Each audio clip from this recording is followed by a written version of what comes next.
Di tengah-tengah aliran sungai Mahakam yang mistik dan menawan, terdapat sebuah kisah legenda yang telah bersemi dalam hati masyarakat Kalimantan Timur selama berabad-abad. Kisah ini adalah tentang Lembu Swana, makhluk saktinan penuh misteri yang dipercaya sebagai penjaga sungai Mahakam serta lambang kekuasaan dan kemakmuran kerajaan Kutai Kartanegara. Lembu Swana bukanlah makhluk biasa. Bayangkan seekor singa gagah yang bersanding dengan kepala gajah dan bersayap seperti burung yang perkasa. Gabungan ini menciptakan sosok makhluk yang tidak hanya menakutkan tetapi juga menginspirasi rasa hormat mendalam. Sungai Mahakam tidak hanya menjadi jalur transportasi utama tetapi juga sumber penghidupan. Dari airnya yang luas dan tenang hingga ekosistemnya yang kaya, sungai ini menjadi salah satu elemen yang paling penting bagi keberlangsungan kehidupan masyarakat Kutai.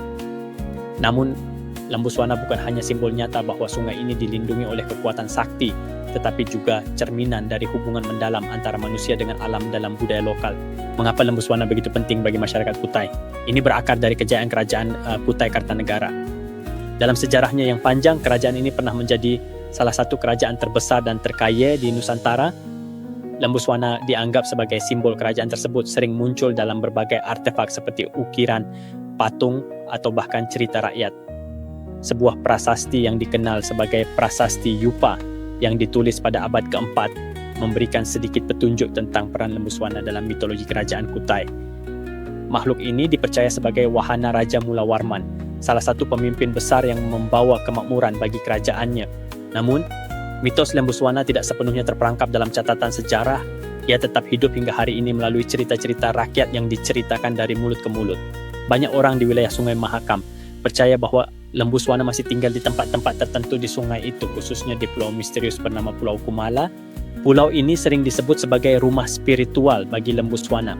Bahkan, beberapa orang yang memiliki pengalaman mistik atau penglihatan mendakwa bahwa mereka telah melihat Lembu Swana muncul di sekitar Mahakam, seolah mengingatkan masyarakat untuk terus menjaga sungai dari segala ancaman. Lembu Swana juga sering menjadi simbol peringatan.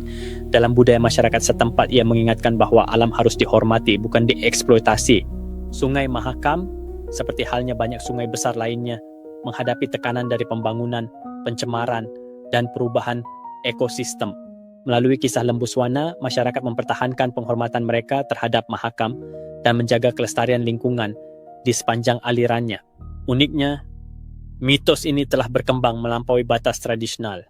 Lembu Swana kini menjadi bagian dari kebanggaan budaya modern. Dalam festival-festival budaya di Kalimantan Timur, seperti Erau, sosok Lembu Swana sering muncul sebagai ikon utama, menari di tengah-tengah perayaan bersama masyarakat yang merayakan warisan nenek moyang mereka. Patung-patung Lembu Swana juga menghiasi berbagai sudut kota Tenggarong, ibu kota dari kerajaan Kutai Kartanegara, mengingatkan setiap pejalan kaki tentang kehadiran makhluk mistis ini di dalam sejarah mereka. Mungkin sebagian orang melihat Lembu Swana hanya sebagai dongeng kuno, sebuah cerita indah yang diwariskan dari satu generasi ke generasi lainnya. Namun bagi masyarakat Kalimantan Timur, Lembu Swana adalah lebih dari sekadar mitos. Ia adalah jiwa dan identitas budaya mereka. Kehadirannya, meskipun hanya dalam cerita, memberikan pengingat tentang pentingnya menjaga warisan dan alam sekitar agar tetap hidup dan harmonis. Pada akhirnya, mitos Lembu Swana adalah bukti bahwa dalam setiap aliran sungai, setiap dedaunan hutan, dan setiap cerita rakyat yang tersebar terdapat kekuatan luar biasa yang melampaui dunia fisik. Sungai Mahakam tidak hanya mengalirkan air, tetapi juga mengalirkan cerita. Dan di antara cerita-cerita itu, Lembu Swana berdiri sebagai simbol abadi yang menghubungkan masyarakat dengan sejarah, alam, dan keyakinan sakti dari masa lalu mereka.